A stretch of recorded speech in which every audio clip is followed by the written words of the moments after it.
আসলো, আপনার করণীয় কি? আলী রাদিয়াল্লাহু তাআলা আনহু বর্ণনা করছেন যে নবী করিম সাল্লাল্লাহু আলাইহি সাল্লাম তাকে বলেন, ইয়া আলী লা তুতবিউন নজরাতান নাজরা। নবী করিম সাল্লাল্লাহু আলাইহি সাল্লাম কত সুন্দর তরবিয়ত দিতেন। আপন চাচাতো ভাই, আল্লাহর নবীর বাড়িতে তিনি মানুষ হয়েছেন নাবালক অবস্থা থেকে। নবীর বাড়িতে যেহেতু অত্যন্ত গরিব দরিদ্র ছিলেন আবু তালেব লালন পালন করতে পারতেন না, তো আলীকে নবী সাল্লাল্লাহু আলাইহি সাল্লাম নিয়ে নিয়েছিলেন মানুষ করতে। আলীকে শিখাচ্ছেন নবী করিম সাল্লাল্লাহু আলাইহি ওয়াসাল্লাম, এই তরবিয়ত দিচ্ছেন, ইসলামিক শিক্ষা দিচ্ছেন। লা তুতবিউ নাজরাতান নাজরা, একবার যখন হঠাৎ করে নজর পড়ে গেল অনিচ্ছাকৃত, দ্বিতীয়বার আর নজর দেবে না। সামনে চলতে চলতে দেখলেন একজন মহিলা চেহারা খুলে চলে এসছে, একজন মহিলার পেট পিঠ খোলা আছে, হঠাৎ নজরে পড়ে গেল, চেহারা নিচে করে নেন। তার চেহারা খোলা আছে, পেট পিঠ খোলা আছে, সেজন্য আপনার জন্য জায়েজ হয়ে গেল এমন নয়। খবরদার এই কথা মনে করবেন না।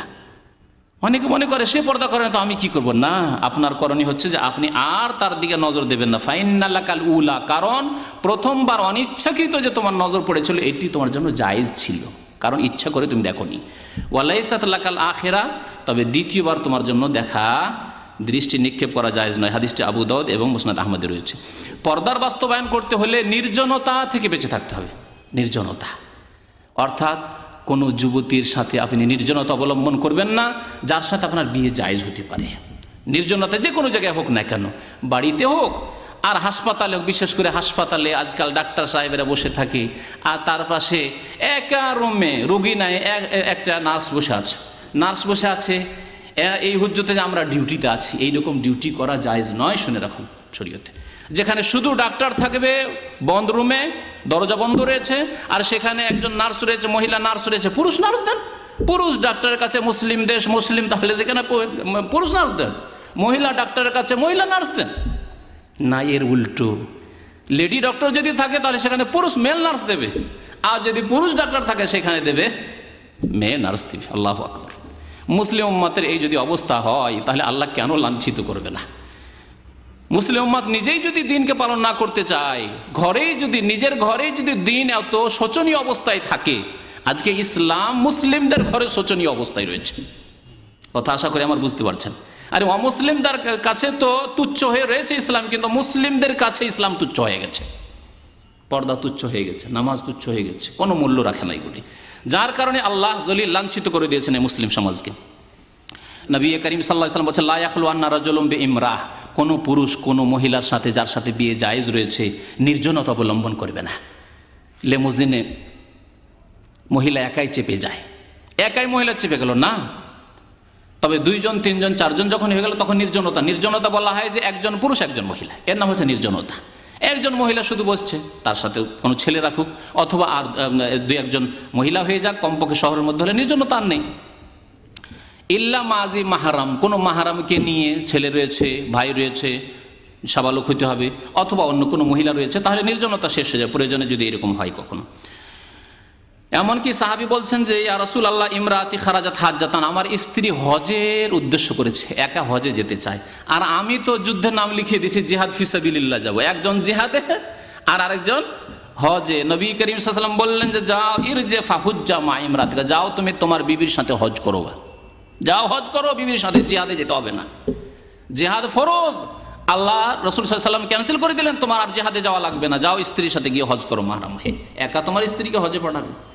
অনেকেই স্ত্রীকে দেশ থেকে ডেকে নিয়েছেন যে একাই তুমি চলে আসো, হজে হোক বা ফ্যামিলি ভিসা পাঠিয়ে দিলেন, একাই তুমি চলে আসো, একাই সফর করে দেশে পাঠিয়ে দিলে, এগুলি জায়েজ নয়।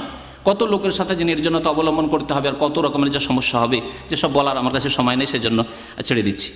এইরকম মনে রাখবেন যে শরীয়তের পর্দার বিধান বাস্তবায়ন করতে হলে বিনা মাহারামে সফর করা যাবে না, একা সফর করবে না। ঢাকা ইউনিভার্সিটিতে পড়ে আর বাড়ি হচ্ছে চিটাগাং, রাজশাহী, দিনাজপুর, খুলনা, একাই সফর করে, নাইট কোচে বসলো, সন্ধ্যায় বসলো, সকালে গিয়ে নামবে। কত যে হচ্ছে আমাদের দেশে, এটি কোনো পাপই নয়, অথচ কাবিরা গুনাহ। এগুলি হচ্ছে অশ্লীলতার, জেনা, ব্যভিচারের রাস্তা সব। যদিও বোরকা পরে থাকে জায়েজ নয়, গুনাহগার। বোরকা পরে থাকলে হবে না, পর্দার বাস্তবায়ন হবে না যদি একাই বোরকা পরে কোনো মহিলা সফর করে এইভাবে। নবী করিম সাল্লাল্লাহু আলাইহি ওয়াসাল্লাম বলছেন যে লা তুসাফিরুল মারআতু ইল্লা মাজি মাহরাম, কোনো মহিলা সফর করবে না মাহরাম ছাড়া। এমন ব্যক্তি হয় স্বামী, আর না হলে যার সাথে বিয়ে স্থায়ীভাবে হারাম, তাকে ছাড়া একাই কোনো মহিলা সফর করে।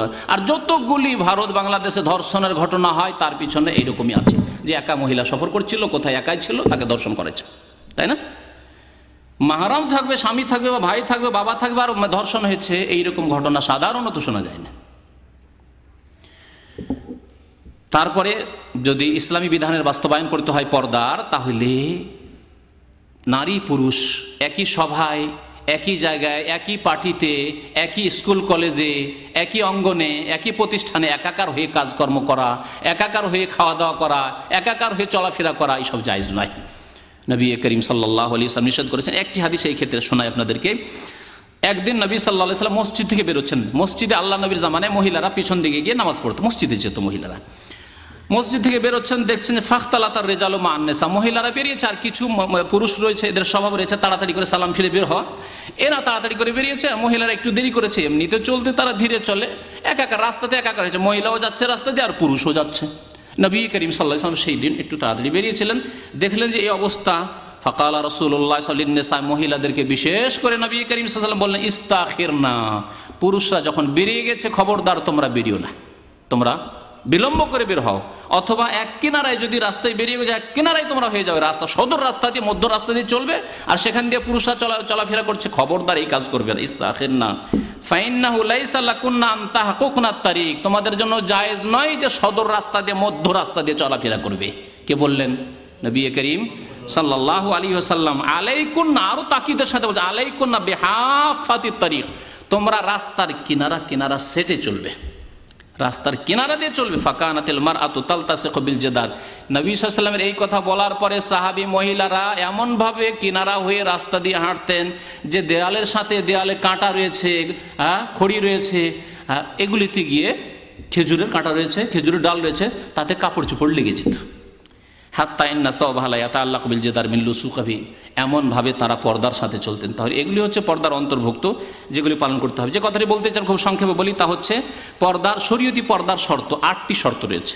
প্রথম শর্ত হচ্ছে যে গোটা শরীর ঢাকা থাকতে হবে মহিলাদের, যখন বাইরে বেরোবে বা অপর পুরুষের সামনে হবে, কোনো রকমের অলংকার, যারা শরীরের হোক বা অন্য কোনো অলংকার হোক, যাতে কেউ বের না হয়।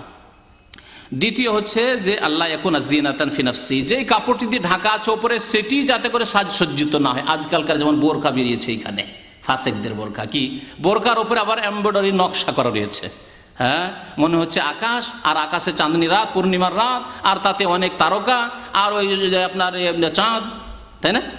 জায়েজ নাই, এতে আরো আকর্ষণ বাড়িয়ে দিচ্ছে, বোরকা পরে আছে আকর্ষণ বাড়িয়ে দিচ্ছে। সুতরাং এইরকম যাতে না হয়, এমন রঙিন কালো রং, তাতে আকর্ষণ নেই। কিন্তু যদি লাল রঙের বোরকা হয়, জি, সবুজ রঙের বোরকা হয়, তাতে আকর্ষণ আরো বাড়িয়ে দেবে। সুতরাং এমন রঙের হতে হবে না যাতে আকর্ষণ হয়। তৃতীয় শর্ত হচ্ছে যে কাপড় মোটা কাপড় হইতে হবে, এত পাতলা কাপড় না হয় যাতে করে শরীরের অঙ্গ প্রত্যঙ্গ প্রকাশ পেয়ে যাচ্ছে। যেমন শাড়ি, ইন্ডিয়া বাংলাদেশে যেসব শাড়ি রয়েছে, সেসব শাড়ি দিয়ে যদি বোরকা তৈরি করা হয়, পর্দা হবে? কখনো পর্দা হবে না। মোটা কাপড় দিয়ে বোরকা তৈরি করতে হবে, হিজাব করতে হবে। চতুর্থ শর্ত হচ্ছে যে কাপড় যেটা বোরকার হবে সেটা কোষাদা হবে, প্রশস্ত হবে, ঢিলা ঢালা হবে, এমন ঢিলা ঢালা হবে যাতে অঙ্গ প্রত্যঙ্গের উঁচ নিচ বোঝা না যায়, মোটা রয়েছে মহিলা না পাতলা রয়েছে, কোনখানে কতটা উঁচা নিচা রয়েছে। আজকাল যে বোরকা তৈরি হচ্ছে, সুবহানাল্লাহ, ডান বাম সামনে পিছনে কত ইঞ্চি কোথায় রয়েছে, আপ ডাউন রয়েছে, সব কিছুই বোঝা যাচ্ছে। এটি পর্দা নয়, বোরকা নয়। যদিও কালো রং, সেই জন্য তার নাম বোরকা দিয়েছে, এর নাম শরীয়তি বোরকা নয় এবং শরীয়তি লেবাস নয়, হিজাব নয় এর নাম। 5 নম্বরের শর্ত হচ্ছে যে যাতে করে সুগন্ধি না থাকে, ঢিলা ঢালাই পোশাক পরে আছে আর পর্দা খুব সুন্দর করে আছে, কিন্তু আতর মেখে এমনভাবে যাচ্ছে, রাস্তা দিয়ে যাচ্ছে আর পুরুষরা সেন্ট পাচ্ছে, জায়েজ নাই। আতর মেখে কোনো মহিলা আতর ব্যবহার করে যাতে সুগন্ধি রয়েছে, সুগন্ধি ছড়ায়, যদি রাস্তায় বেরোয়, নবী সাল্লাল্লাহু আলাইহি ওয়াসাল্লাম ফাহিয়া কাযা ওয়া কাযা জানিয়া, সে ব্যভিচারকারিনী, আকৃষ্টকারিনী, সে অন্যকে পুরুষদেরকে আকৃষ্ট করলো, জায়েজ নাই, জানিয়া হবে, জেনার গুনাহ হবে, নবী সাল্লাল্লাহু আলাইহি ওয়াসাল্লাম বলেছেন। 6 নম্বরের শর্ত হচ্ছে যে মহিলারা যে বোরকা পরবে বা হিজাব করবে, এটি পুরুষের লেবাসের মতো না হয়। আজকাল যেমন তোপ চলছে, যে জুব্বা আছে, জুব্বার মতো যদি কোনো মহিলা, আজকাল আরব দেশে সাদা জুব্বা আছে, সাদা জুব্বা যদি ঢিলা ঢালা করে হিজাবের মতো, তাহলে পুরুষদের সাথে সাদৃশ্যতা হবে। তারপর পুরুষের সাথে সাদৃশ্যতা আমাদের দেশে আজকাল স্কুল কলেজ ইউনিভার্সিটিতে জিন্স প্যান্ট আর গেঞ্জি, হ্যাঁ, এসব যে পড়া শুরু করেছে এগুলি হচ্ছে পুরুষদের লেবাস। এর উপরে লানত করেছেন নবী করিম সাল্লাল্লাহু আলাইহি ওয়াসাল্লাম, অভিশাপ রয়েছে পুরুষদের লেবাস যাতে যদিও ঢিলা ঢালা হয় তবু পুরুষের লেবাস হলে জায়েজ নয়। এইরকমই কাফেরদের লেবাস না হয়। 7 নম্বরের শর্ত হচ্ছে কাফের লেবাস না হয়, কাফের মহিলারা পরে, তাদের ধর্মীয় পেশা পোশাক হোক আর ধর্মীয় না হোক, দেশাচার কাফের মহিলারা পরে, আর ওই রকমই লেবাস যদি পরে পুরুষরা তাহলে জায়েজ হবে না। 8 নম্বর শর্ত হচ্ছে যে এমন লেবাস না হয় যেটি একেবারে প্রসিদ্ধ লেবাস, সবাই শুধু তাকাবে দেখে। তার মানে এটা যে আমাদের দেশে হয়তো শতকরা একজন বোরকা পরছে আর সবাই তাকাচ্ছে না, সেজন্য বোরকা ছেড়ে দেবে তা না, বোরকা অবশ্যই পরবে যেটা ঢিলা ঢালা শরীয়তি লেবাস তাদের। কিন্তু এমন কোনো নতুন লেবাস পরে আসলো যেটি দেশে নেই, আফ্রিকার লেবাস যদি বাংলাদেশে পরে তাহলে সবাই তাকাবে, তাই না? তো আফ্রিকার লেবাস দেখেছেন কি নকশাওয়ালা, পুরুষদের হোক আর মহিলাদের, তাদের কাপড়ই হচ্ছে নকশাওয়ালা কাপড়। যারা দেখেছেন আফ্রিকানদেরকে হজের মৌসুমে বিশেষ করে দেখতে পাবে। তো এইরকম লেবাস জায়েজ নয়। তো এই শর্তগুলিকে খেয়াল রেখে হিজাব পালন করতে হবে। আল্লাহ যেন আমাদেরকে নেক আমলের তৌফিক দান করেন, বিশেষ করে হিজাবের যেন আল্লাহ বাস্তবায়নের আমাদেরকে তৌফিক দান করেন। আমাদের মহিলাদেরকে আল্লাহ তৌফিক যেন দান করেন, তাদের অন্তরে ঈমান এবং তাকওয়া যেন আল্লাহ দান করেন। আল্লাহ পাক রব্বুল আলামিন আমাদের অতীতের গুনাহ খাতা ভুল ত্রুটি যেন মাফ করে দেন। রব্বানা আতিনা ফিদ দুনিয়া হাসানাহ ওয়া ফিল আখিরাতি হাসানাহ ওয়া কিনা আযাবান নার। সাল্লাল্লাহু আলা নবিয়িনা মুহাম্মদ ওয়া আলা আলিহি ওয়া সাহবিহি আজমাইন। ঈদুল ফিতর এবং ঈদুল আজহা ছাড়া যে দিবসগুলি পালন করা হচ্ছে আন্তর্জাতিক ক্ষেত্রে হোক আর কোনো দেশেই হোক, জায়েজ নয়, সবগুলি বিদাত, সবগুলি বিদাত। ঈদুল ফিতর ঈদুল আজহা ছাড়া যদি ঈদে মিলাদুন্নবী বিদাত হয়ে যায় তাহলে এগুলি ভাষা শহীদ ভাষা দিবস, অমুক দিবস, তমুক দিবস, এই সবগুলি বিদাত, জি সবগুলি বিদাত, জায়েজ না।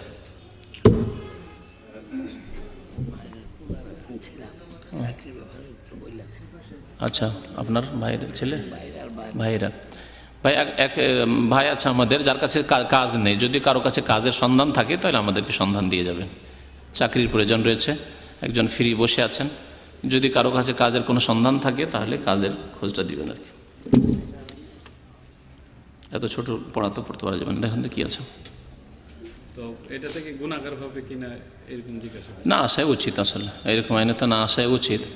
তবে এটা এই ধরনের পাপ নয় যেটা একবারে খুব বড় ব্যাপার সবার, কারণ এগুলো এর শরীয়তে এমন কোনো যুক্তিও নাই। যদি অপরাধ না করে যায়, হ্যাঁ অপরাধ করে যায়, কোনো কেসে ধরা খেয়ে গেছে, তাহলে বলবো যে অবশ্যই জায়েজ না, কারণ সরকার তাকে চায় না এই দেশে। যে আর এটা এমনি আইন তৈরি করা আছে। কফিল এনওসি দিলেই তো আসতে দিত, কফিল হয়তো তো সম্পর্ক খারাপ সেই জন্য এনওসি দিচ্ছে না, আসলে লোক ভালো, সেই জন্য এমন বলা যাবে না যে একবারে জায়েজ নয়। যে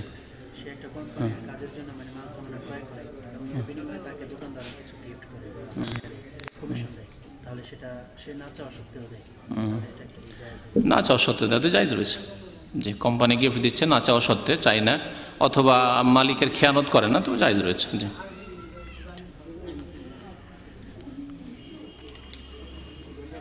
কোনো মহিলা আছে তার স্বামী যদি বুঝতে, ওই স্বামী যদি তার স্ত্রীকে ফিরে আনতে চায় তাহলে কি করবে? মহিলা তালাক দিচ্ছে আর কি, তালাক দিয়ে তালাক হয় না, মহিলার তালাক হয় কোনো না, মহিলার তালাক, মহিলার তালাক কোনো তালাক নাকি? মহিলার কি হাতে তালাক আছে?